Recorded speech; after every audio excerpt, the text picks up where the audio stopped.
Hey, JD here. Welcome to the Mead House. You know, over the past several years, we've brought you over 150 episodes of mead making education, information, and entertainment.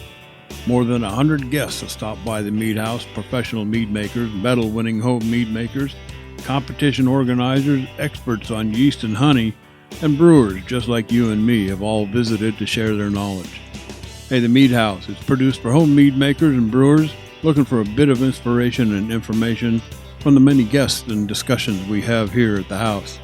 You can help support the Mead House by joining the Mead House Keyholder Club on Patreon. Just go to patreon.com and search for the Mead House. There's also a link in the show notes. For as little as $2 a month, you can become a keyholder. We've teamed up with some great companies to provide thank you gifts for your support. So get on over to Patreon, join the Mead House Keyholder Club, and get your own set of keys to the Mead House. You can listen to the Mead House podcast with your favorite player, and be sure to rate us 5 stars on iTunes or your favorite listening venue. The Mead House, mead making entertainment you just don't want to miss.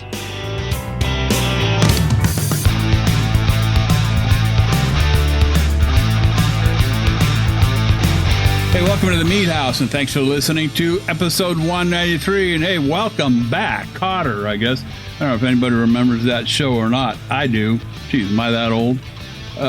Anyway, hey, I was just replacing the crankshaft on the tractor out back when Jeff and Ryan rolled up, and, well, I'll probably have to knit some new doilies after they leave. Who writes this stuff anyway? Jesus. All right. Hey, my name is JD Webb, and you are at the Mead House for the next 90 minutes. Hey, the Mead House podcast. We're absolutely everywhere, and rather than sound like a broken record every week in and week out, hey, check us out, the front page of the website, themeadhouse.com, and you can subscribe to all the different venues listed on that front page. Believe me, we're everywhere, especially iTunes. When you get over there, you want to rate us 5 stars and have a good time with us. Hey, in this episode, as an amateur photographer, I spent the bulk of my pandemic lockup working on some of the thousands of photos that I've taken, printing some, framing some. And the one thing I noticed when I go to Hobby Lobby or Michael's to pick up new frames is that there's a lot of people working on one variety or another of crafts. And I'll bet some of the local homebrew stores and online outlets have seen a significant uptick in sales as well. I mean, this isn't the greatest excuse to tell a wife, but now that I have the time, on my side, I can brew all the stuff that I didn't brew before. I don't know if that'll go over too well or not, but hey, home brewer extraordinaire and no stranger to the house, Matt Weide sits in with us to talk about brewing during the pandemic. Hey, in segment 2, this is going to be a 2-parter. We're going to split this one up in a couple of different parts here. How about steps to, let me try this one again. Part 1, dealing with who writes this stuff anyway? Plus, we'll split segment 2 up into 2 parts. Part 1, dealing with step approaches to step feeding. Seriously? And in part 2, an avid listener puts the pressure on Ryan to explain once again his steps, processes, and methods in cold steeping grains for a braggot. And of course, in segment 3, this is where the social club gets together and where we try to answer questions from mead makers with no formal expertise other than what we've experienced in our own brew house. All that and more. Man, it was a long, was it, we were off just 6 weeks or 2 weeks rather? Seems like 6 weeks. Anyway, all that and more here at the Mead House. But first, say thanks to all the Mead House key holders who help keep the Mead House podcast free. You too can become a Mead House key holder and help support the show for as little as $2 a month. We've got some great thank you gifts to send out to you, plus a listing of key holder only content. So get on over to patreon.com, search for the Mead House, or just click on the links in the show notes. So, my God, we've been off for a couple of weeks here. Seems like 6. What are we drinking tonight? I usually start these off. Ryan, I'm still staying with this honey beer thing for whatever reason. I found this one at the I don't know. I'm not quite sure where. One of our local liquor stores. It's called Latitude 33, and It's a honey beer made with clover and orange blossom, bold and rich, touch of sweetness. And figured I'd give this one a shot. And I got, I did cheat. I've had a couple of cans already over the last few days, but let's give this one a shot. Mm-hmm. Along the lines of a blonde, has a little bit of sweetness, a little bit of spice in there. Can't quite figure out what the spices are. Not a whole lot on the hop end, but I think this is a pretty good beer. I really like this one. Like I said, I've had it a few times before. I ate a roast beef sandwich with it the other day. It washed that roast beef sandwich down pretty good. This is not overly bitter. There is a degree of sweetness right up front, though. It finishes a little on the bitter side. The hops are really almost insignificant, to the rest of it. But I kind of dig this one. Latitude 33 honey beer brewed with honey and spices. And in my other hand, tonight is Tuesday, so we're calling it Bourbon Tuesday. Tonight it's Old Forester 1910. Now, this is one of those bourbons that I would not recommend that you age your beer or pieces of wood in. This is too good of a bourbon to do that with.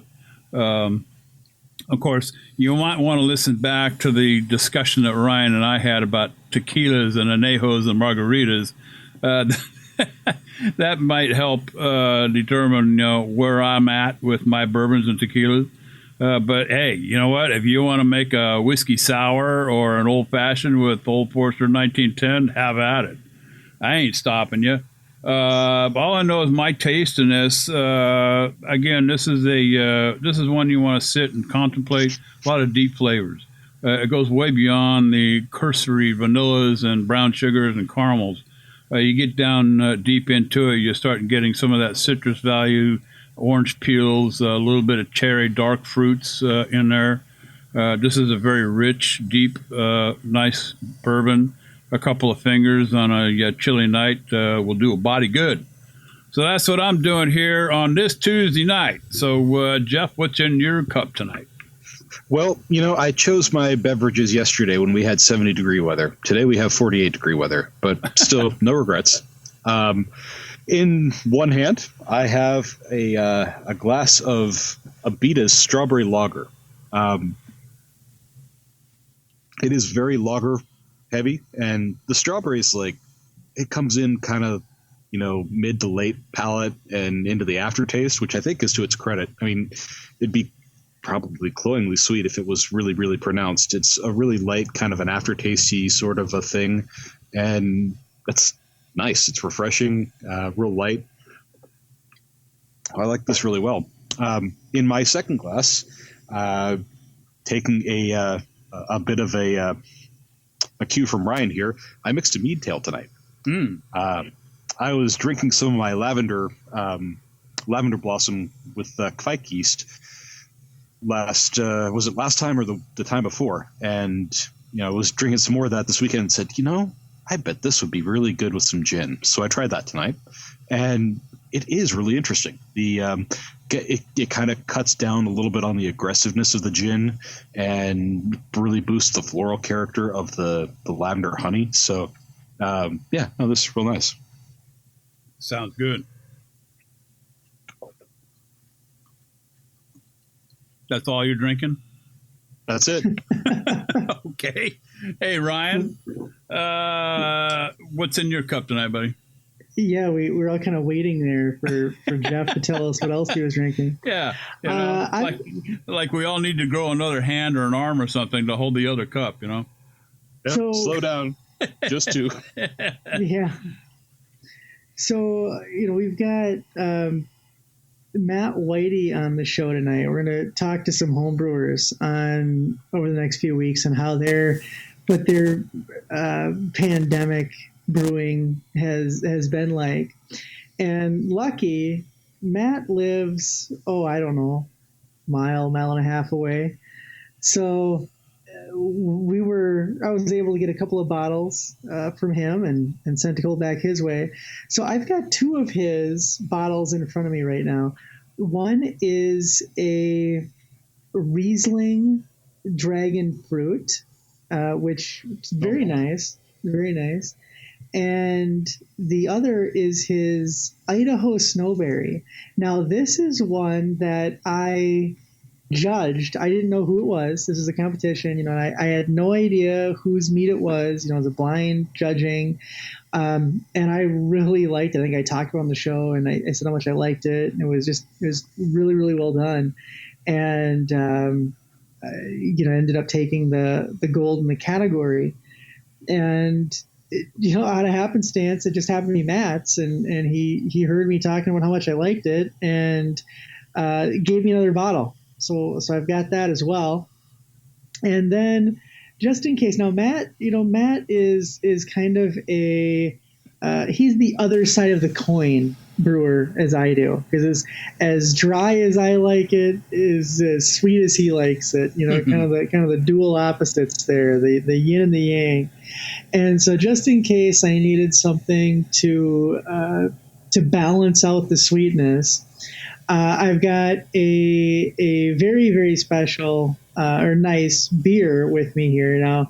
I've got a cabin in Wisconsin, and Wisconsin is the home of the Wisconsin-only New Glarus Brewing Company. This is a brewery that only distributes in Wisconsin. And I've got it's a seasonal from them. It's called Cabin Fever. And how perfect is that? Have cabin fever at the cabin. And this is their honey bock. So it is again staying with the theme here of trying to the honey beers, the honey stuff. And it says this is a Wisconsin style honey bock, easygoing and more approachable than its traditional dark German cousin. This pale bock is brewed with obviously let's see, barley, hops, that kind of thing. And then they add, they call it naturally sweet clover honey. So, of course it's going to be sweet, but clover honey right in this beer. So very nice, very good. I always say that if you can get to Wisconsin, or you got a friend in Wisconsin, New Glarus makes some great beers, and they're good to try at some point. Mm-hmm. All right, so that's what I'm drinking. I'm kind of making up for Jeff here, who's got too few glasses for the evening, and now I've got more. So we can balance that out. As I said here, joining us tonight, returning to the show would be more appropriate, is Matt Weide, good friend of the show, good friend of mine, excellent, amazing home brewer, home mead maker, former mead maker of the year. And like I said, we're gonna talk to some home mead makers this stretch. We talked to pros last set, and one of the things we're gonna talk about, we just want to find out is, how have you been doing? I've talked to some people during the last year, and it seems like they're all over the board. Some are brewing way more, some are brewing way less, some are really getting mad scientist on us, and some are probably sticking with Old Faithful. So wanted to get a group of folks together and see what they're doing and what they've come up with. So, but before we get into all that, let's officially welcome to the show, Matt. Welcome back to the Mead House, my friend. And what is in your cups tonight? And I might have a suspicion as to part of it. Yeah, well, thanks for having me back, Ryan, and company. It's great to be here. It's been a long, 13, 14 months of COVID lockdown or whatever you want to call it. And just great to be on the Mead House. And I have in front of me, well, actually to my left, I have a table full of tax documents that I'm going to put off for another night. And then to my right, I have 2 bottles from Ryan. Ryan knew, I mean, when he says sweet, I thought I gave him my dry stuff, which is like more semi-sweet. So I tried to do what I could for him, but he also gave me 2 Ryanbraggots. One of them has an orange cap and the other has a green cap. And he gave some very vague descriptions of them. So I'd love to, I love to talk about them. And I don't know when we want to go through what I'm tasting, but a wide variety of flavors and aromas that are coming out of these 2 braggots. So I'm anxious to hear what he did with them. Yeah, let's start there, and I'll set it up here. So the green top is a braggot that I made using starting out with the kit from our good friends at Brewferm. The base of that was the millet. I'm sorry? Is there millet in it? No, I don't know. There's no millet in it. The base of that is... As soon as you said, yeah, I was thinking maybe there might be millet or some kind of like gluten type of like alternative. Well, yeah, and I will get into that. I absolutely will get into that because there's something a little bit in there. That it was a Belgian. So it starts out, it says Belgian 1774 Belgian brown. This copper-colored beer with light sourness and a sweet aftertaste, long-lasting foamy head with hints of roasted malt, caramel, chocolate, and slight hints of yeast. Medium-bodied beer is great with any meal on a warm summer night. Okay, so I started with that, and then I added some sorghum syrup. Sorghum. Sorghum syrup is in there, Matt. Yeah. And then for the honey, it was primarily lightly bochet honey. So there's lightly bochet honey. And then also some cocoa nibs, just a few cocoa nibs. And that is what the green top, you should be trying with that green top. Yeah.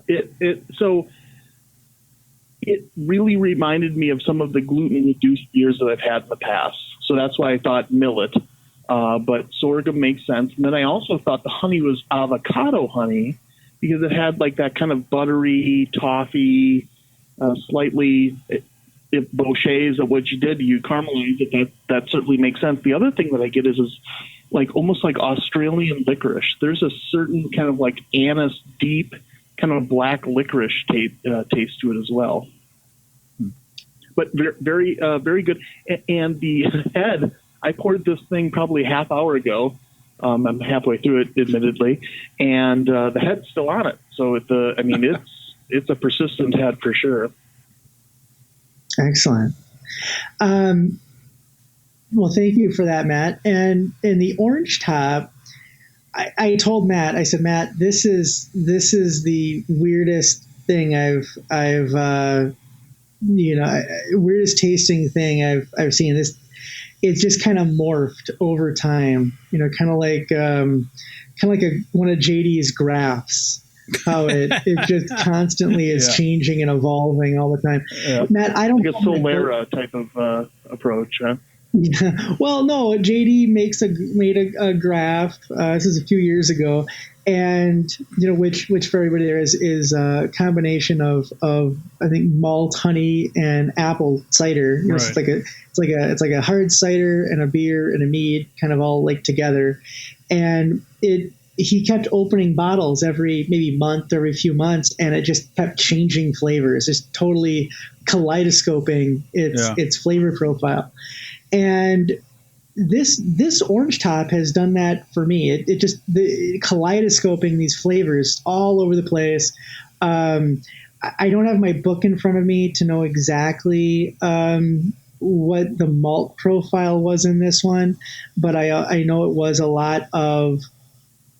There was also some Bochet honey or some caramelized honey in there as well, and it just. I mean, I've gotten. The last time I opened a bottle, a buddy was over, Travis actually, who Matt knows, and we were kind of stumped. We were like, oh my gosh, this has just changed so much, and the flavors are all over the board. I'm not even saying that it was all that pleasant at the time we had it. So no, Matt, you're not going to hurt my feelings there.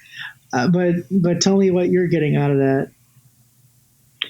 Well, this reminds me, and some people might think it's bad. It's the Sam Adams Triple Bock, which was came out in the late 90s, frankly, and it has a salty/sweet type flavor. It almost feels like there might be some maple syrup in it. Certainly high alcohol, lots of sweetness, but there's like an umami soy sauce type flavor to it as well. So, and that's what you get from that Sam Adams Triple Bock, which was actually the kind of the prelude to the Utopias. So, just tons of flavor, no head. I mean, it poured kind of more like a wine. I don't know what the ABV on it is, but I'm guessing it's getting close to, double digits in terms of the alcohol. That's why this one is, I've only had a few sips of it as opposed to the other one where I felt a little bit more confident getting on this call that I could drink a half of it. But it's tons of flavor. And when you talk about the higher alcohol too, JD, I wanted to, before I get too far into it, Hop Slam by Bell's. Yes. It also has honey in it, and it's a great beer for like kind of something, a braggot-ish, or honey beer if you want to call it that. But it is closer to 10%, so you don't want to drink like a 6-pack of that in a sitting. Otherwise, you'll be crappie flopping over by the end at the end of the night. So, yeah, I got you. But Hop Slam, I highly recommend it. It's out right now. So wow, cool. Pick up a couple bottles. Crappie flopping. That might not be. Go ahead. I was going to say, man, crappie flopping. That's something some folks outside Lake Country might not get the reference, but right. When you catch a crappie and then you toss it over on the shore and it just starts flopping all around. That's what happens when you drink a 6-pack of Hop Slam. It would be a similar type of an event. I watch enough fishing programs too that I get it. Yeah. So I love it. All right, so we've got umami, so a soy sauce umami. There you go. Something to dip your wontons honestly, in. Try it. There's like a salty umami mouthfeel to it. It really seems like you've blended a lot of different meads and beers in this one. But I got to be right though. It's high alcohol, right? This is it's 4% braggot. This is like right. pushing 10. Right. I think if memory serves me correct, it's in that 9 to 10 range. I don't know if it quite got all the way to 10, but I mean it's definitely there in the in the 9 range at the low end. Before we go any further, before I forget, I wanted to also say Matt is a published, got an article published in Zymergy magazine, which is the magazine of the American Homebrew Association, for his work. Well, and collective, else he's just not going to take all the credit for it. He's going to a handful of folks there on Valkyrie's Horn doing the virtual competition last year. Having the competition be fully run, fully operational, and virtual. With a big competition. Jeff and I, did that with the Mead House competition, but this was exponentially larger, and actually laid the blueprint. How strong are these, Matt? The blueprint that several other competitions have used since that was published. And so, Matt, I'll let you just talk about that article there for a minute.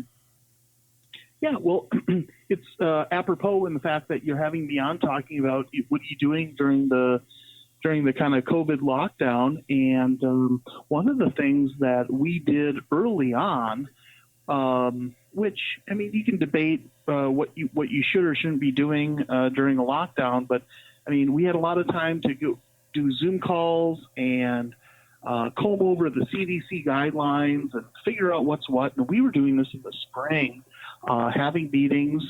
You were involved, and the Minnesota Homebrewers Association was involved with writing a white paper on kind of how to conduct a virtual contest. And there were a lot of challenges and a lot of things that I think were kind of sacred cows. I've always been a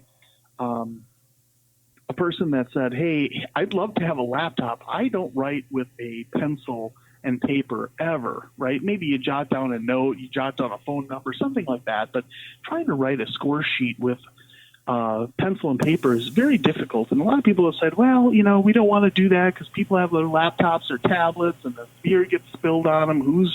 Who's at fault? Well, this was a great opportunity for us to run a contest where people could actually type electronic score sheets. So when you get your feedback from the judge from your mead, you can actually read it. And I went to a public school, so my handwriting's not that great.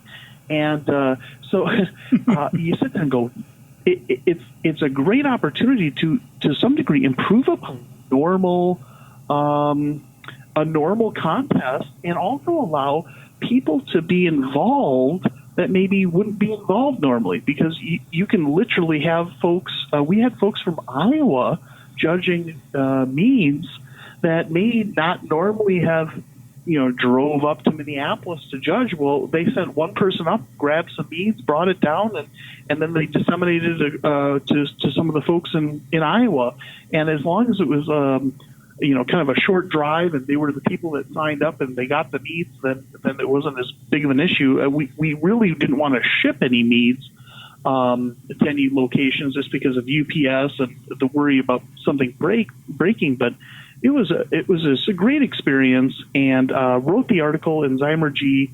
And as Ryan said, just super happy that other contests have also kind of followed that MHBA blueprint.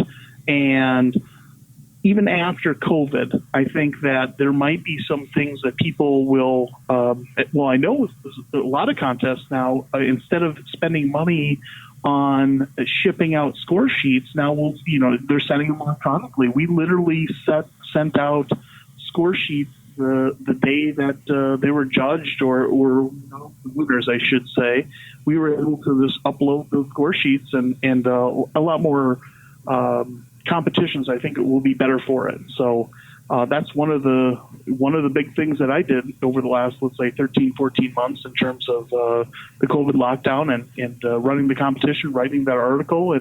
And then I wrote it, but Ryan ended up having a picture in the article too. So Chip Walton from Chop and Brew ended up taking a picture, and we used that picture for kind of the virtual judging in the competition. So it's just great experience. Yeah, get to see my mug in the article there. You're very photogenic, Ryan. Very Thank photogenic. you. I got a face for podcasts. He certainly does.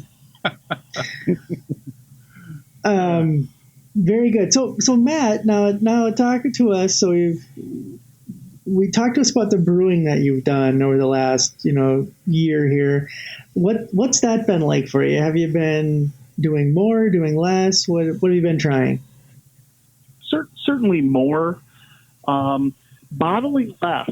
I have a real glut of carboys full or kegs full, but just bottling has been a struggle for me because I get excited about an idea, I do something, and then by the time it's kind of ready to bottle, I'm kind of bored with it.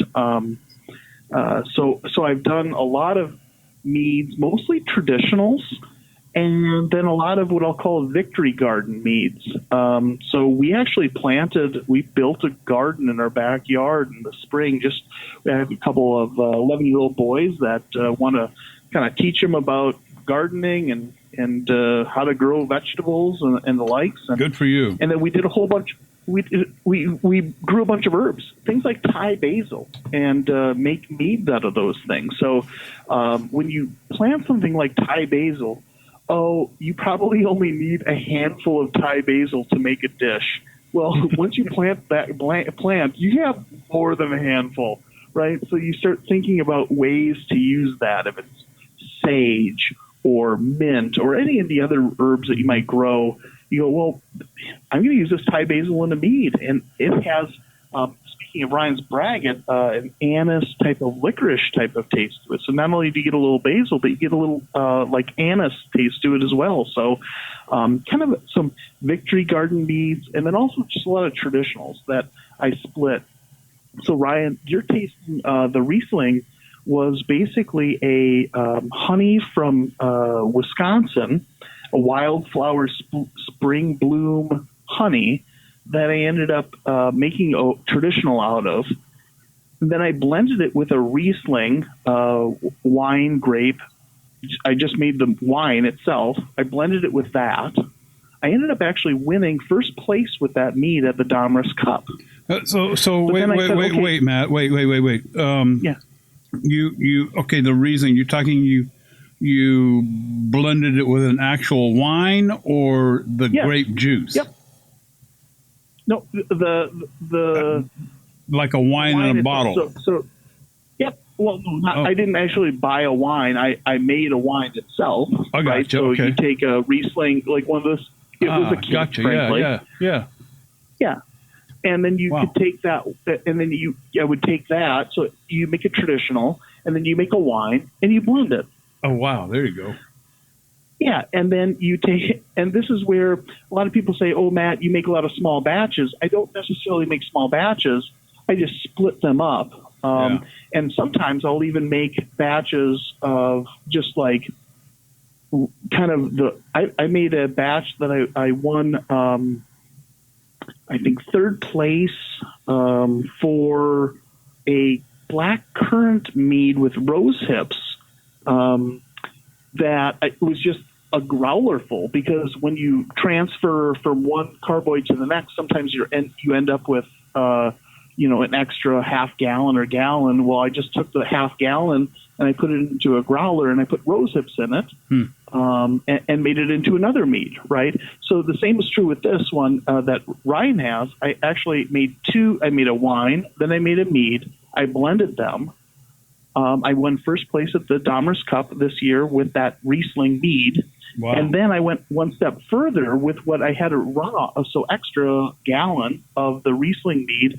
I ended up just taking some dragon fruit that we got from Costco. So they sell bags of dragon fruit, apparently, at Costco, which it's so funny. Costco, you always think is like the low-cost leader, and then they have bags of dragon fruit, which is quite an expensive fruit. Isn't it? Yeah. So I felt like the Riesling was too sweet for Ryan, so the dragon fruit kind of added some acidity and brought down the sweetness a little bit. So from my point of view, the sugar belt diabetes meads, I figured that was a little bit drier for Ryan, but apparently that's still too sweet. He has to, mix in a beer with the whole deal, but that's fine. But yeah, so that's really, what I've been doing is a lot of split batches, changing, mixing, blending, and then a lot of traditionals and victory garden type meads, like the Thai basil meads and things that I'm kind of making with the kids in the garden. So it's been productive, but boy, I still have a ton of carboys that I need to do something with, because bottling for me and even kegging is just a pain. Like, I wish I could just pay somebody to do all that for me once it's kind of finished, you know? Tell me about it. Don't you have 2 kids for teach you to do that? Yeah, I don't know if that's illegal or not. Like, I can have them both on, but I don't know about having them blending and bottling mead. Yeah. Is that kosher? I don't know. As long as they're not drinking it, they can do nothing. There's nothing wrong with handling It's it. illegal for them to work behind the bar, but by God, they can sure pour that crap in a bottle, can't they? Yeah. Oh, you my know what God. I'm going to do? I'm going to send you gentlemen a picture of my boys when they were, I think they were about 1.5. I had a peach mead that I bottled, and they were grabbing the bottles. It's funny. So, you know, they've been around it since a young age, but of course not drinking it. So Yeah. Oh, my God. I'm intrigued by the, does that still qualify as a piment then, blending? I mean, why wouldn't it, right? If a braggot is a blend of... Oh, yeah, of course it's a piment. Yeah, you can blend it, absolutely. In fact, Josh Mahoney, who I know you've had on the podcast with his braggots, he's made a lot of braggots where he's won, awards for blending. So it's not. I know some people might think, oh, the purists, hey, you have to take the honey and the beer and ferment it all together. But I think it frankly gives you more control, like with this Riesling, by actually making the Riesling, making the mead separately, and then you can actually kind of pour out different amounts and ratios to kind of dial in what you want, and then kind of blend it together. And that's why you end up with things like an extra gallon or half gallon of this or half gallon of that, because you say, well, I want 3 gallons of the Riesling and 4 gallons of the mead that all end up, blending together, the different ratios. Then you end up having these other kind of Frankenstein meads after that. I don't think that's cheating at all. Yeah, you've really opened up a whole other. Here's my story, okay, and I'll keep it short. I stopped doing like regular meads, okay. I mean, I'd done my share of blackberry and blackcurrant and all that stuff. It just wasn't getting anywhere with me. I just wasn't that enthused about it. I turned to braggots because it's something I really liked, because I like beer. I like the fizz. I like the malt. I like everything there is to like about a beer. But I also like, meads as well. So that's what I do, is braggots. But now you're opening up a whole new thing here, okay? Because I never even considered blending a mead with a wine, okay? Now, I mean, we've all talked about, even here on the show, I mean, Ryan does piments, but he uses the juice. Right, Ryan, as part of the must, okay, in the mix, okay. It's not wine yet; it's the grape juice. Right. So this, Matt, you have just sent off the freaking light bulbs in my head here, thinking, wow, this is a whole new approach to mead. Like, put together a traditional, and then put together, like in your case, a Riesling, and then blend the two together and see what you come up with. So this is, I like where you're going with this. Yeah. There's a gentleman called Michael Wilcox who has won more awards than anybody that I know. Carvin, Tom Repus, any of the big hitters. Michael Wilcox almost exclusively blends. And what it allows you to do is not only have more control, but you can actually make different variants, right? Mm-hmm. So I'll just use this Riesling wildflower honey. Well, you can actually make 2, 3, 4 different variants off of the same mead, or the same two, the wine and the mead, and then have different gravities. So one you'll use a 3-to-1 ratio, and the other one you use a 2-to-2 ratio. You can start adding different things. So let's just say, for the sake of argument, you made 3 different ratios of varying strengths of mead versus wine, and then you can add different oaks. So now you use American oak, or French oak, and Hungarian oak, right? And now you take two batches. You just made two batches, one wine, one mead. You can come up with 10 different meads out of the same batch with different flavors and really dial in that kind of profile. And then you can make it yourself again without even blending. You could, once you kind of dial in what you like, you could also just go back and try fermenting it all together. But when you take a 5-gallon batch of mead and a 5-gallon batch of wine, and you try to make that into a 10-gallon batch, and it doesn't turn out well now you got 10 gallons. What are you going to do with that? Yeah. Whereas if you make them separately and then you blend them, it really gives you a lot more choices and options. So it certainly, I don't consider it cheating. It actually takes a little bit of work because you actually have to sit down with some kind of measurement equipment or you have to take time to figure out what you like. I'd also recommend having a wife or a friend help you because you get palate fatigue. But in the same token, it's worth it, especially when you're spending $200-300 on ingredients for those two batches. So. Well, I get the main thing here, of course, sticking with the vision of our show is inspiration. Tons of inspiration right there. I never even considered blending a wine with a mead. Never even entered my mind. The grape juice of different, varieties of wine, yes, but never a completed wine ferment. So believe me, I'm taking notes.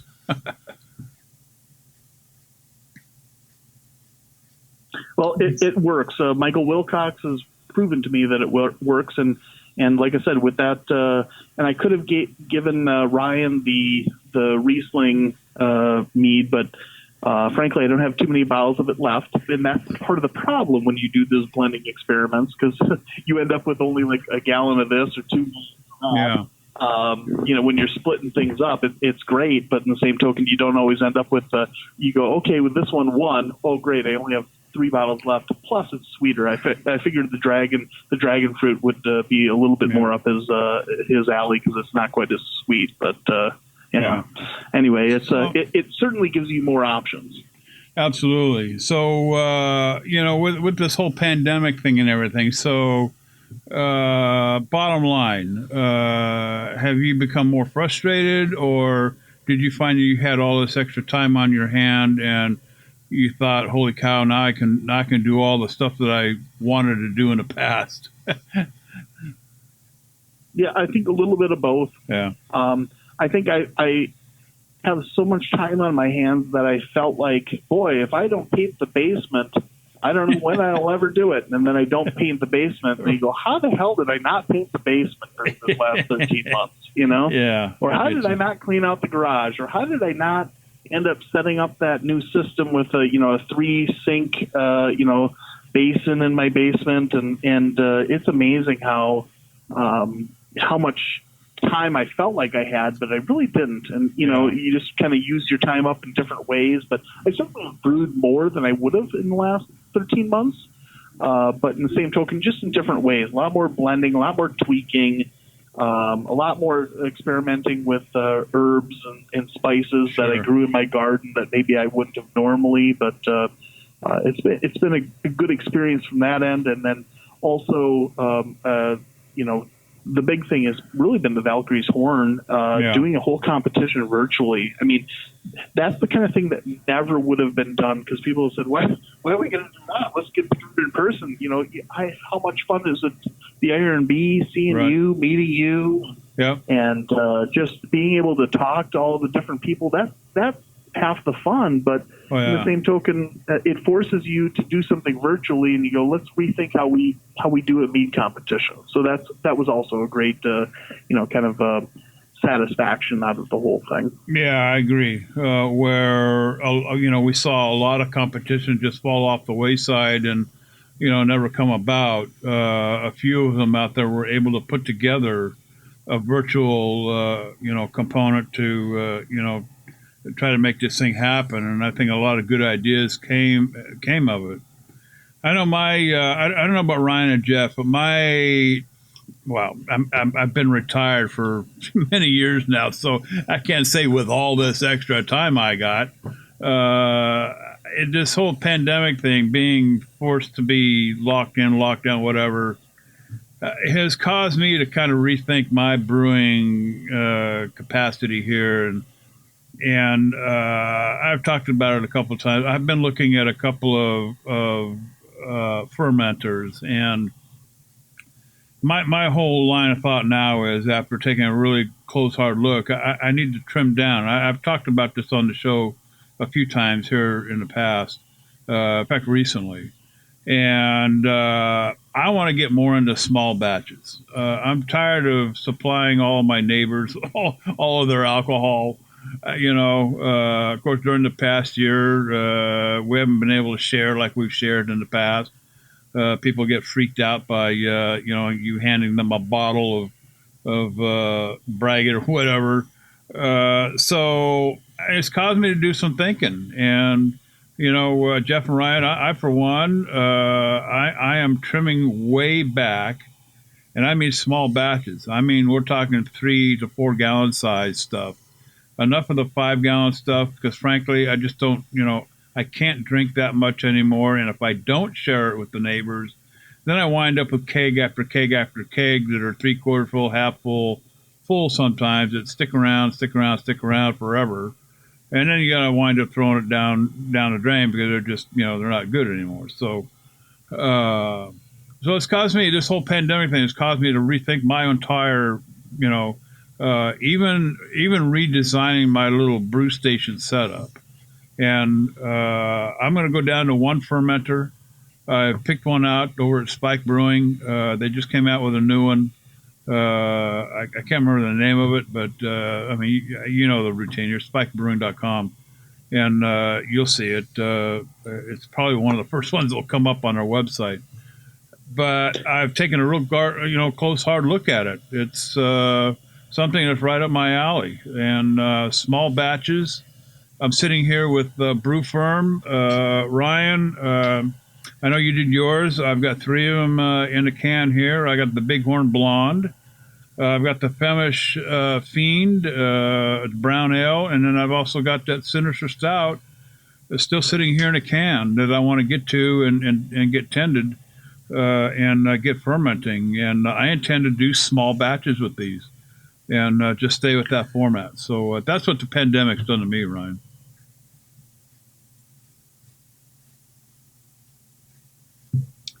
Ryan, you might want to unmute your mic and let's go to Jeff. Is Jeff still there?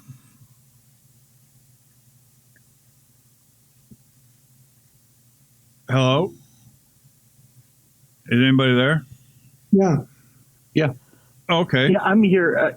I feel like you cut out for a second there, JD, but well, something happened. Yeah, that was weird. Right. I'll just say this though, JD. Small batches are different than split batches, and yeah, you can so for my normal batch size is 3 gallons. I don't make a lot of 5 gallons because I just still use a lot of glass. So I'll ferment in a bucket, transfer it into a 3 gallon container to kind of age out, right? But then I can still split that into three gallon containers, and I can put Thai basil in one and there you go. Yeah. oak in another, and then you can make 3 batches out of the same. And because I personally feel like small batches, 1 gallon batches, don't necessarily taste the same as when I'm making a 3 gallon batch. And maybe it's just because of variance, because when you start talking about nutrients, the grams are so precise and so small. I don't know, but yeah. I don't seem to get the same kind of quality that I would out of a split batch that I would out of a small batch. Yeah. So it's just something to think about there. But and then here's another one. I also this year did a rye barrel, a 15-gallon rye barrel. But here's the great thing. After you're done, you cut the sucker in half and make it into a planter. So how many times do you have a carboy? You're like, oh my God, now what am I going to do with this 5-gallon thing? Yeah. Well, if you have a barrel, you just cut that thing in half and make it into a planter. And your wife is happy. It's great. You use that for flowers. So to some degree, it's a disposable container. It's a disposable vessel. After you use it a couple times, go ahead and set it up. So there's something to think about there, too. There you go. Good stuff. Ryan. Matt, it's always great to have you on the show. Always great to talk to you. Like I said yesterday, we got to get together here and have a couple of drinks on either your deck or my deck or something now that the weather's going to get a little nicer, and can't wait for that. So I look forward to seeing that. And unless Jeff has any parting thoughts, I think I'll let you go. Well, I'd like to hear from Jeff real quick. I can go, obviously, but Jeff has said almost nothing the whole time I've been on the call. So he's our note taker. I hope it's something personal. No, I'm quiet by nature. I am curious though about the Victory Garden. In your experimentation, have there been any fun surprises that you've run into that you can recommend? People. Hey, we're getting into that season where people are planting stuff. What would be fun to plant for our listeners out there? Well, great question. What I found is not to plant cruciferous vegetables. When you have a smaller garden, I don't have a back 40, right? Space is premium. So herbs, lettuce, all those kind of things tend to be way better. And we have a small little plot and that's what pays off well, not planting some kind of Brussels sprouts that take up half the garden. Mm-hmm. And that's what we're going to do a lot more of when it comes to things like sage and lettuce, and I know obviously you're not going to use lettuce with mead, but just things that come up hardy and stay a while. We have kind of a chicken wire and whatnot, but boy, those bunnies can get in there. So things that you don't mind. Having the bunnies nibble a little bit on, like Thai basil or anything of that ilk, I think are great. So I'm going to be planting almost 100% herbs and like basil and lettuce this year, because everything else, I hate to sound this way, but radishes you can buy $2 for a bag. Why waste that space? So that's what we'll be doing this year. With you. Yeah. Yeah. Matthew, I look forward to the day, my friend, I can shake your hand one more time, buddy. Well, I don't look forward to that because you have a super strong grip that almost broke my hand last time. So I look forward to meeting with you, but I'm going to have to use some kind of strengthening tool here because you have a very strong hand. Well, maybe we can just curtsy to one another, I guess. Right. Well, maybe with COVID, right, we'll do like a little curtsy. So we'll see, or fist bump. We'll see. Oh, my God, Thanks Ryan. so much for having me on again. You bet. Hey, Ryan, you need to book him again on the show as soon as possible. So it's always fun to have Matt around. Yeah, he's one of the good guys. So he's always got good stuff to talk about, and he's just a hell of a meat maker. Good deal. Thank you, Matt. Thank you. Okay, so wow, a lot of fun having Matt Weide on the show. No stranger to the Mead House for sure. And wow, Ryan, he came up. My God, let me go to Jeff on this. Jeff, BJCP, the resident judge here in the house. So his whole Riesling blending a wine with a mead, isn't that the same as blending a beer with a mead for a braggot, right? Pretty much. Is that pretty much a piment? I mean, yeah, that's a piment. You've got the mead character and the wine character together. So, I mean, these are just different approaches to the same end goal. Not having to use the juice, but the actual wine itself. Wow, that was rather intriguing, Ryan. Well, like he said, the amount of blending possibilities and fine tuning that allows you, there's there is such a level of sense to that I'm frankly I'm not ambitious enough to try that myself. Yeah. But I mean, yeah, no, the concept of it is just that would be how you do it to really make that perfect blend. What do you think, Ryan? Yeah, no different than making a braggot or really any other kind of a mead, in that if you want to blend, from a beer and a mead, or want to blend a wine and a mead, perfectly fine. I mean, again, I always say there's no cheating, quote unquote cheating, and if you're making it yourself. If you made the wine yourself, made the beer yourself, made the mead yourself, made the cider yourself, you want to make a cider, by blending a cider and a mead, it's fine. I mean, the only time I think you'd be considered cheating is if you, went down a liquor store and bought a bottle of Merlot and, opened it up and blended it in a cup with some mead and said, "Hey, here's my payment." Yeah, there you go. But as long as you're the one that crafted that wine, then no problem. Yeah. Good stuff. Again, always, Matthew, I know you'll listen to the show, and thanks again for stopping by the house there tonight. But hey, segment 2, we split this one up into 2 brief segments here. And Jeff, approaches to the whole step feeding thing. I mean, this can get really, I've watched posts and on the Facebook thing in some groups. I've seen posts in some of the forums and whatnot. This whole step feeding thing can go way off the deep end at times, according to each and everybody. Each brewer's philosophies out there. I mean, there are just a ton of them. So help us out with this discussion here. Sure. Well, and like you said, we could get super granular with this and go into every little detail, but it occurred to me that, we've talked about step feeding, and we all kind of agree that step feeding is not a terrible idea, but we don't really talk about, how step feeding works or what we do in our specific step feeding. Mm-hmm. And, it occurs to me hey, when I do step feeding, I usually start, if I've got a mead going, the honey goes in up front, at least some of it. Mm-hmm. And then if I've got a braggot, I might wait a couple of days into that high horizon phase. But when I'm step feeding, usually I'm not measuring a weight of honey or a volume of honey.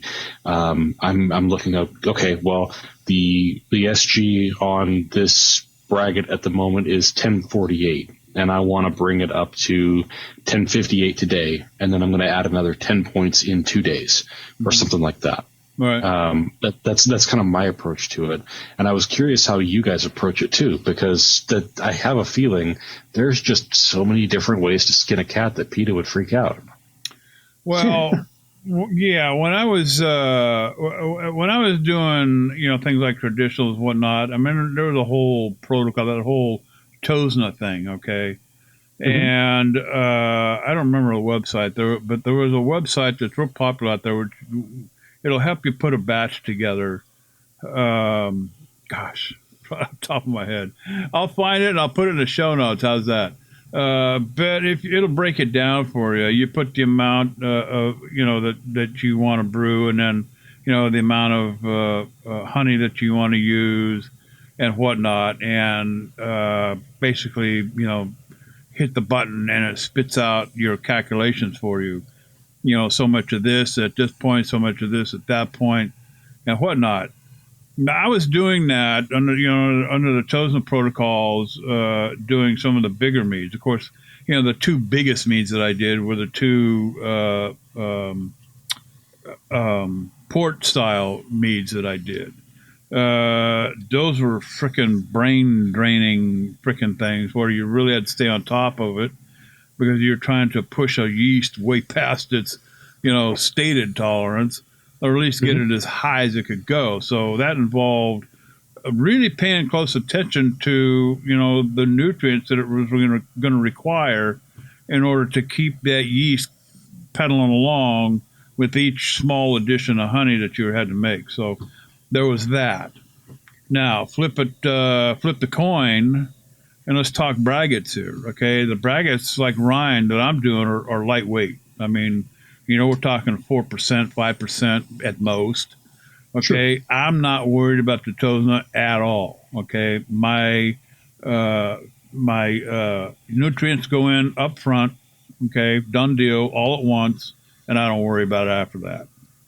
I'm not putting enough honey in to have to worry about, the honey being able to keep, or the yeast being able to keep up with, a great amount of honey. And so, and I think that's the one thing that I think a lot of people can appreciate about making a braggot is you don't have to give it that kind of attention. Braggots are relatively simple to make, actually.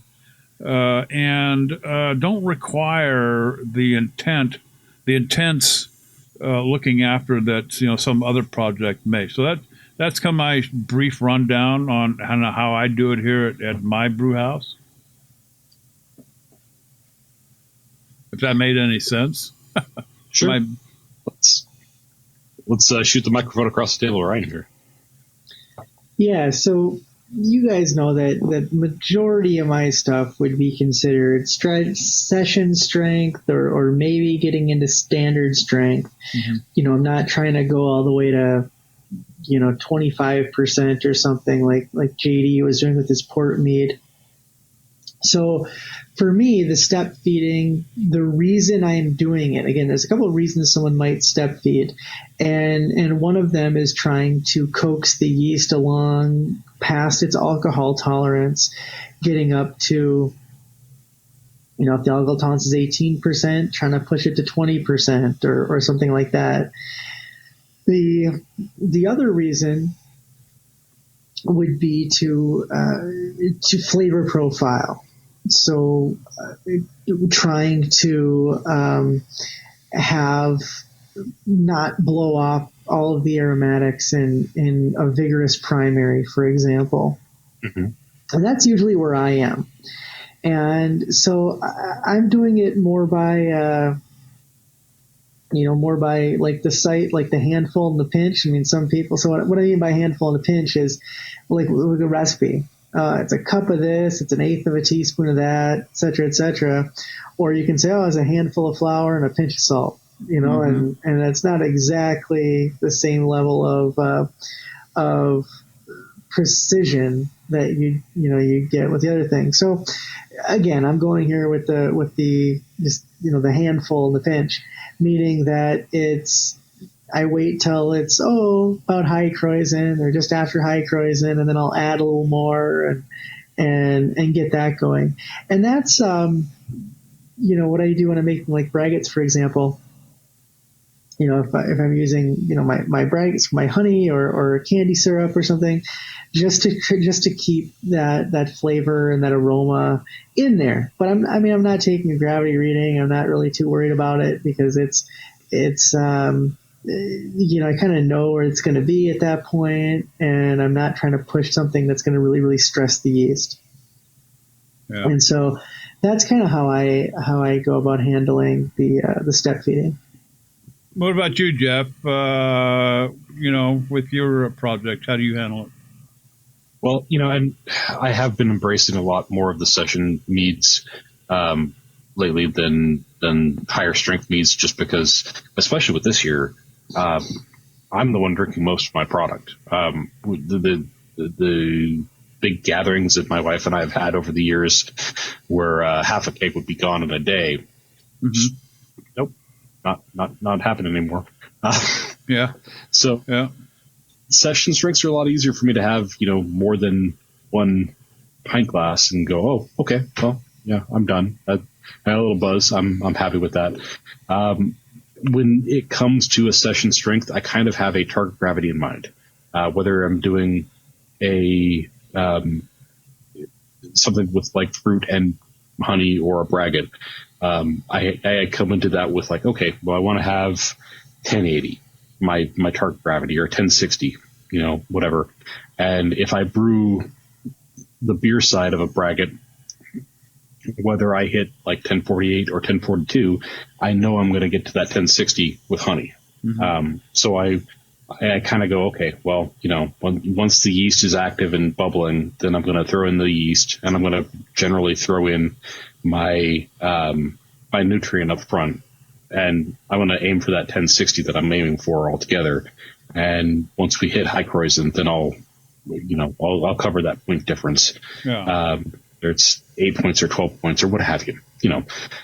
So that's kind of my approach to it. I kind of always base it on the SG and go from there, because I feel like that's a relatively stable way to do it. Like I mentioned before, sometimes my estimate of what that beer is going to come in strength-wise versus what I want for the braggot is going to be different. I've been doing brew in a bag with a backyard. What do they call it? The bayou burner, like the turkey roaster kind of burner, and you get different efficiencies from that depending on the day. I can't really explain it. I've tried really fine grinding my grains. I've tried, squeezing and not squeezing, and it doesn't really seem to make a consistent amount of difference. Sometimes I get really great efficiency, and sometimes I get terrible efficiency. So that is kind of the one like hitch in my plan for this, that I kind of have to cover with honey one way or the other. Yeah. And so that is the not consistent part. I would probably have a lot more consistency if I would just do, like the malt extract and stovetop method, but I kind of like the fine grain control that my grain selection for the mash allows me, Yeah. So it pretty much runs the gamut here at the Mead House. It really does. I think it depends on what you're brewing. Like I say, I started out with the big stuff, and the Tosna thing was, pretty, well, I should say vitally important, if you wanted to have a successful ferment. But then, I switched over to the braggot thing, low alcohol, no brainer, and I've heard a lot of guys even come on the show and talk about this very thing, tossing it all up the front, slam the lid on, don't have to worry about it. And so that's kind of been my approach. But enough of that. So in part 2 here of segment 2, Tyler Cott wrote a piece on Facebook and basically says that he's an avid listener. He started listening to episode 40 through 60 and then decided to switch and work his way backwards and started at the end, and now he's back to I think he says 154. Anyway, around 160 or so, Ryan, you talked about cold steeping your grains for braggots, and he wants to know a little bit more about how you do that, how that's accomplished, what your process and method may be. So can you kind of run down, oh my God, that beer's coming back up. Good stuff, I'm telling you.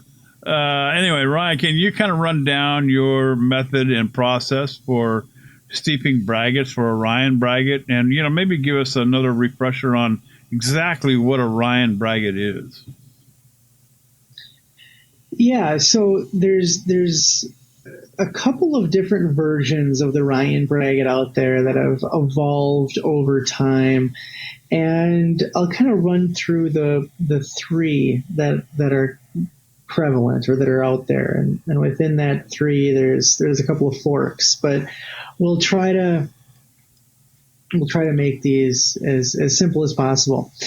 The Ryanbraggot in base as it is today, the most simple thing that it is today, starts out with just malt extract, whether that's liquid or dry. And for a 5-gallon batch, it's usually 3 pounds of malt extract and 3 pounds of honey. Now on the malt extract, again, you can pick anything: light, Pilsen, golden, Munich, Vienna, Maris Otter, whatever you want, a stout mix or a stout, whatever the dark one, any of that stuff. And it just, that's it. It just, the base is very simple. Just dry malt extract, liquid malt extract, and honey, and that's it. Okay. So that one doesn't have any steeping grains in it. But you can. I mean, that's just the base, But then I've talked earlier about how I had done a few of these. Now, something similar where I've done steeping grains, I've done them in 2 ways. When I've used lighter steeping grains, so things like, say, honey malt, or Belgian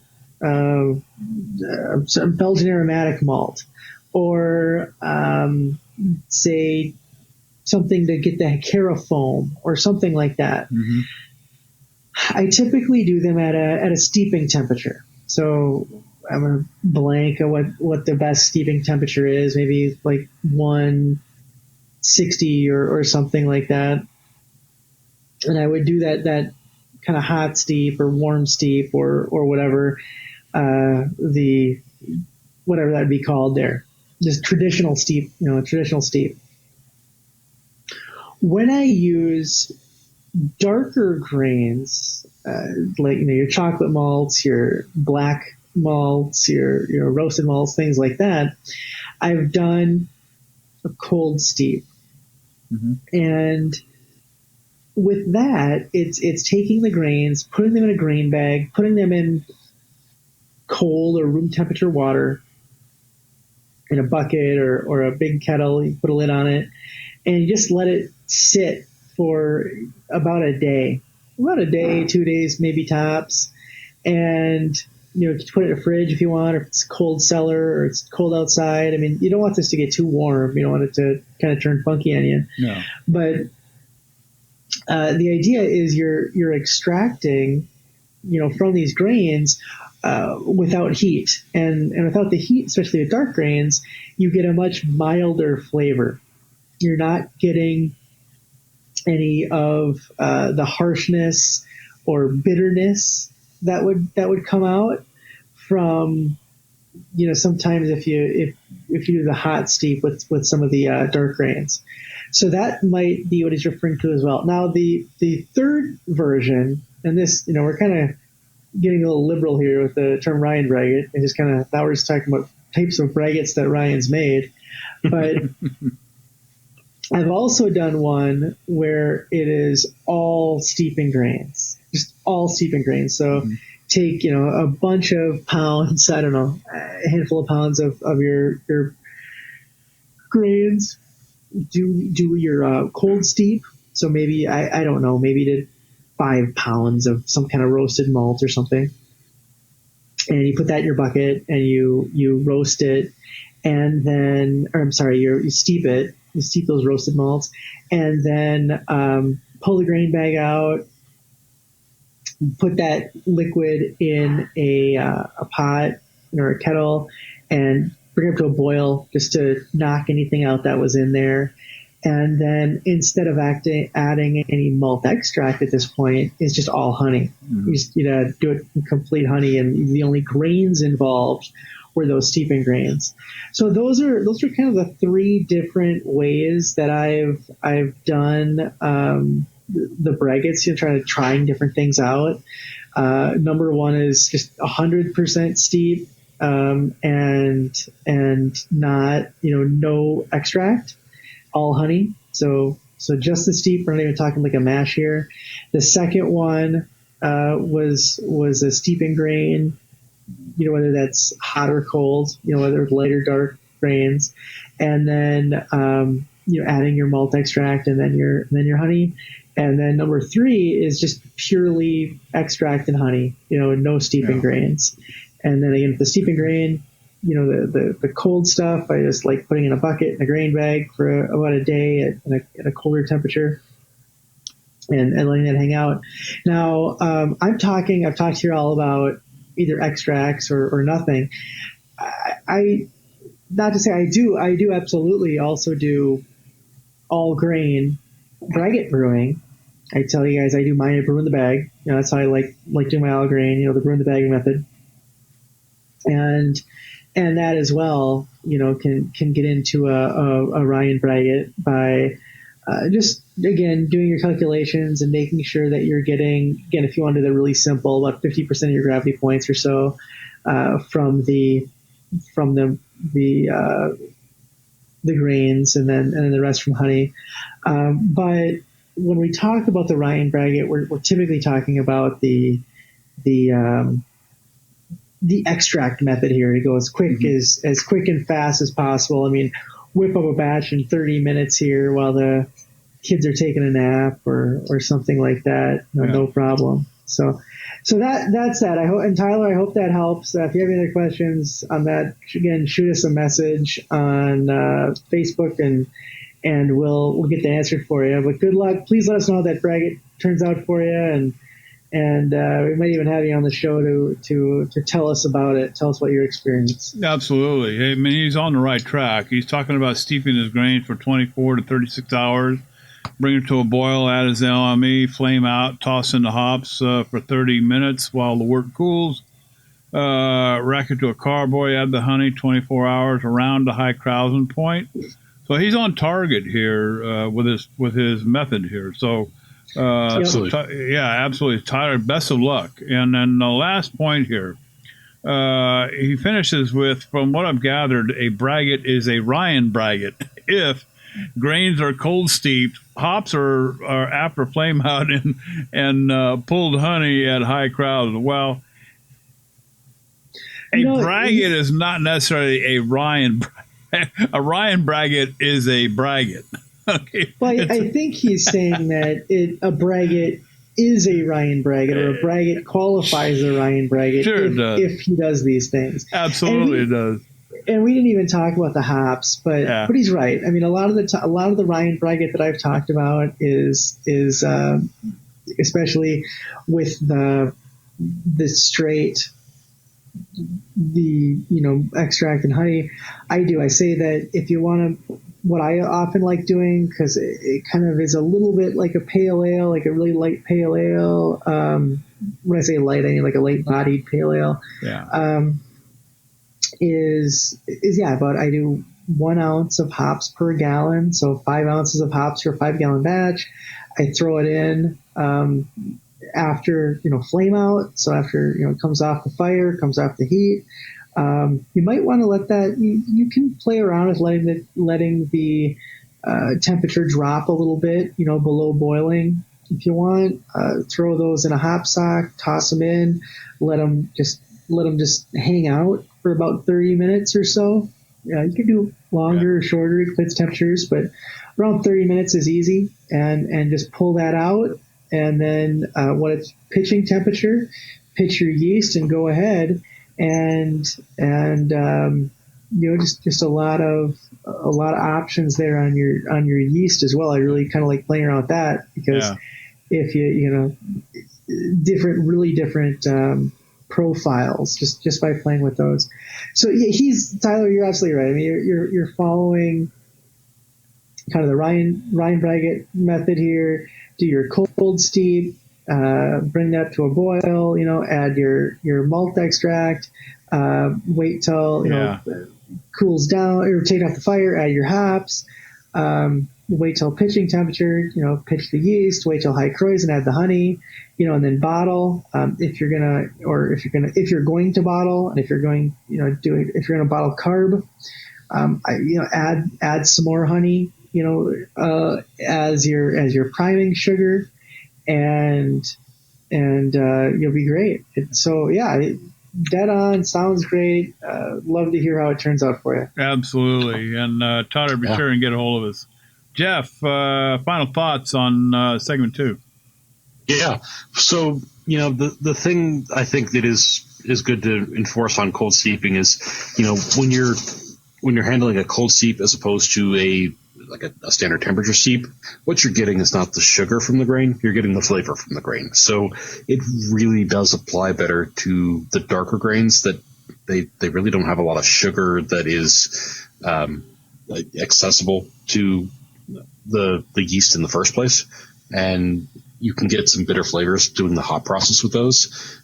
When you talk about like Pilsen malt or your standard like base malts, you really probably don't want to cold steep those unless you're looking for that kind of a light, bready, biscuity flavor. Really, you want to do the hot steep so that the enzymes can take their turn and turn that into sugar that the yeast can actually chew into. Good point. Yeah. Oh, yeah. Yep. Absolutely. Good point. Good stuff. So moving right along here, let's dig into the social club here. And I know we talked about a tea thing here before we went on hiatus, but this is a new one, right, Jeff? I think so, maybe. Hey, let's go for it. From EM Designs, trying to figure out how much tea to flavor my 6-gallon batch of hydromel. So made a 6-gallon batch, came out to 5%. Been waiting for it to clarify and to stabilize and back sweeten. And he did take a half gallon of it. Okay, so and left 2 raspberry. So he took a half a gallon and put 2 raspberry hibiscus tea bags in it for a couple of days, right? Right. That must have been his taster test. Right. So after that, he got 35 tea bags of this raspberry hibiscus, put it into a gallon jug with hot water that he would eventually add 1 pound of wildflower honey to, and then add that mixture to the carboy to flavor and back sweeten his bigger batch. Now, the problem is, he states, I originally just left the 2 tea bags in the half gallon of mead and left it in the fridge for some days, but this time I plan to actually steep the bags in hot water, then add it to the mead. Could steeping it end up extracting more flavor than letting it cold brew for 4 days? I don't want to over flavor the mead and ruin it. Hey, my 2 cents, Jeff, is this. We're just talking about the Ryanbraggot and cold steeping dark grains. Kind of runs the same, if you think about it in like coffee. Okay, if you've ever, I like my percolated coffee. There's a degree of bitterness that comes with that. But I also like some forms of cold brew coffee, to which there's virtually no bitterness sometimes. And so tea works kind of the same way in some respects. Now, if you take a dark tea like English breakfast tea or an Earl Grey, I can see where he may pick up a little bit of, I don't know if I really call it. It's not like a coffee bitterness, but I have had cold steeped tea of the same, both cold steeped and hot steeped, and yes, they do taste differently. But what's your take on BM Designs deal here with hibiscus raspberry? So, either of you guys ever, growing up, my parents had. My mom made like sun tea. Oh yeah, yep. With like the Lipton tea bags. Yep. The same Lipton tea bags you make, your black tea with.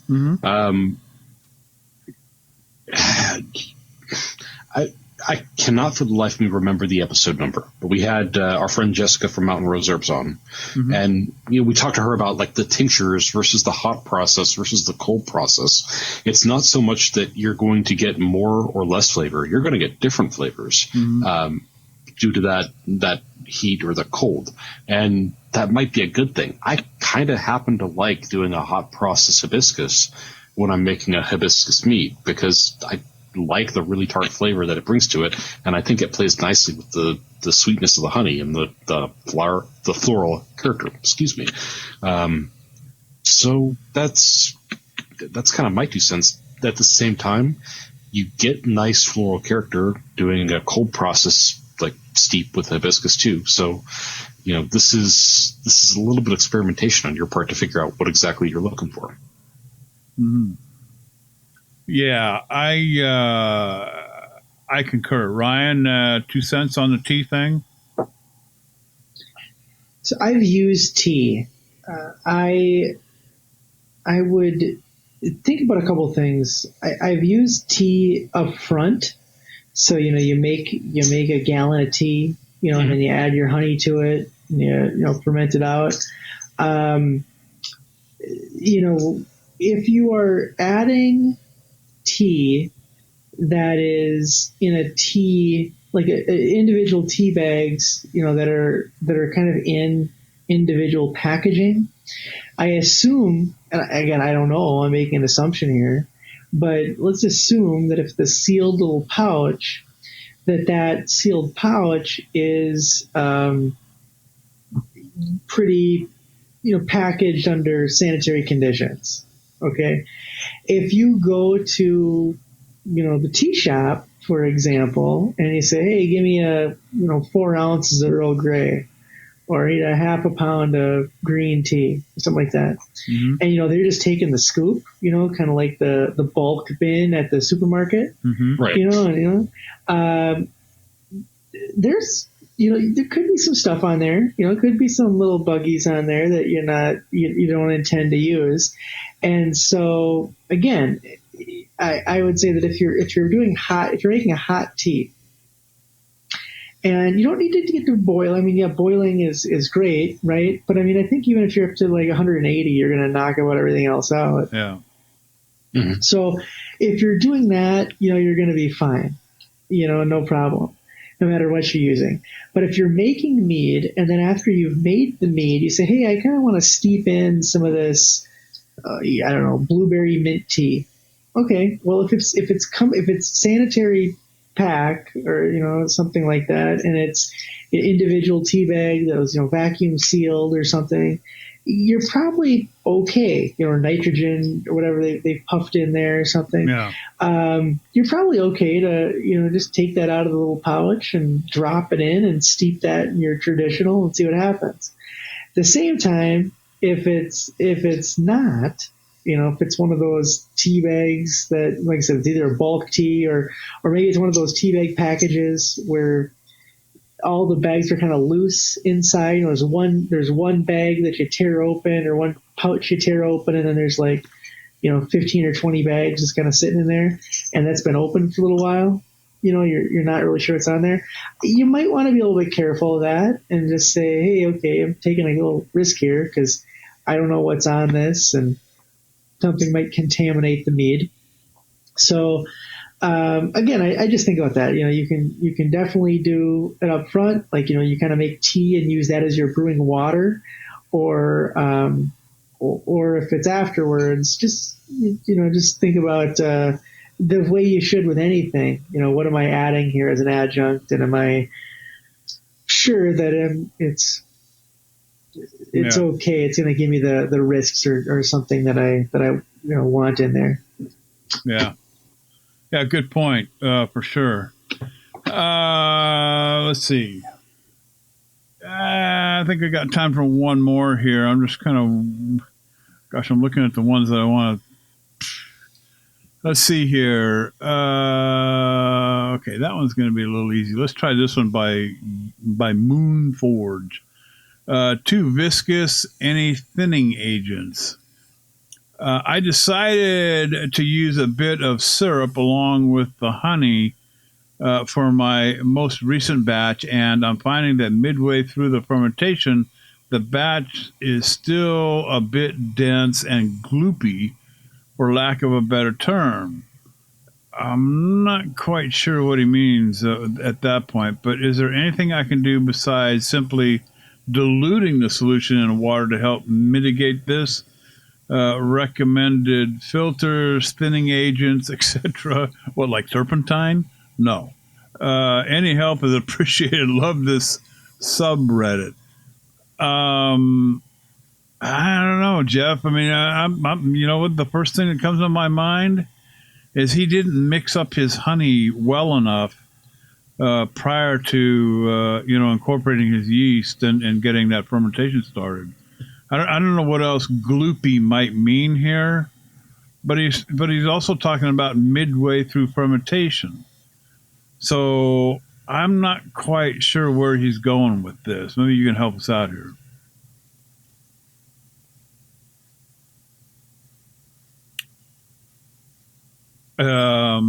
Jeff? Jeff? Man, it helps if I take myself off mute, huh? Jeff is digging into his science books in the meantime. Go ahead, Jeff. I was 6 sentences into that answer, and then, oops. Hey, as I was going to say. I tell you what, if you're not having fun here at the Mead House, you ain't having fun anywhere. Go ahead. Gloopy is not a precise answer. It's not a precise descriptor. We're kind of guessing as to what that means, but really we're talking about something with a thick body to it. And midway through fermentation, I'm kind of inclined to say, okay, well, wait, because wait. There's plenty of honey in there, probably, and it's probably going to ferment out, and that honey is going to turn to alcohol. And the crazy thing about this whole process is that you start with a really thick, really heavy substance like honey dissolved in water. And what you end up with is something in the, 4 or 5 to 18, 20% ethanol range that is actually lighter than water in the whole end of this. At the end of it, you may think, okay, everything's fine. It's just the fermentation process, and I was a little too quick on the gun to say, okay, this is really thick, and I need to do something different. When you get to the end of fermentation, if you're still really heavy, then we need to talk. And that it might be a case where you put too much honey in up front, and you still got a lot of residual sugar and metabolized honey in there. Okay. The easiest solution I could think of for that is a blend. Make a really light hydromel, let it ferment to dryness, mix the two together, and hope you meet somewhere in the middle. Yeah, I think you're right. My take on it is just wait. You're talking midway through fermentation. You ain't done yet. Give it some more time. Keep tasting it. If it tastes good, then just put the hat back on and let it ride. And taste it tomorrow or the next day. And and I will freely admit, it took me almost a year into this hobby to get to the point where I could just trust my process. Leave it alone. Yeah. Exactly. Same way. I mean, every day, take the lid off, check the numbers. Every day, do this. And then you finally get to the point where, you know what, trust the process. Okay? I mean, the yeast is going to eat the honey, period. Bottom line, how fast it happens, you really don't have any control over than if you can control the heat or the temperature. That's it. Right. or the if you know something about the yeast that you added. So beyond that, keep the lid on, let it do its job, and taste it every once in a while. And if it's still tasting good, then just go watch TV, read a book. That's pretty much it. So, but guys, we have approached that hour. We got to hang it up right here. So I tell you what, welcome back to the Mead House, and got just a few more episodes, guys, and we will have 200 of them in the can. Hard to believe when I look back and think that, geez, there were 4 or 5 of us that actually started it, though. Jeff started right off the top with us. Mississippi Chris was with us. Aaron Martin was with us for a spell. We've had just a number of people, and then along came Ryan, and everything changed. It's been a hell of a time, I'll tell you. But we'll talk more about that when we get there. But for tonight, hey, thanks for hanging out with us in this episode. And a huge thanks to Matt Weide. I tell you what, I'd really like to meet him again. Hopefully I can get back up there to Mississippi or, no, what is it? Where is he? Where are you at? Minnesota. And visit with Matt again. Just a hell of a guy and a home brewer that everybody needs to meet. So, but hey, you want to get on a show, it's really easy. All you got to do is let us know what you're brewing. Email us, info@themeadhouse.com, or send us a deal at that Facebook message deal or Twitter thing, both at the Mead House. And we'll set up a date, talk to you about your brewing projects, and get you on the show. But hey, in the meantime, hey, happy mead making. And that's it for this episode. Ryan, put the lights off. Jeff, slam the door shut. We'll be back next week with episode number 194 of the Mead House. We're gone.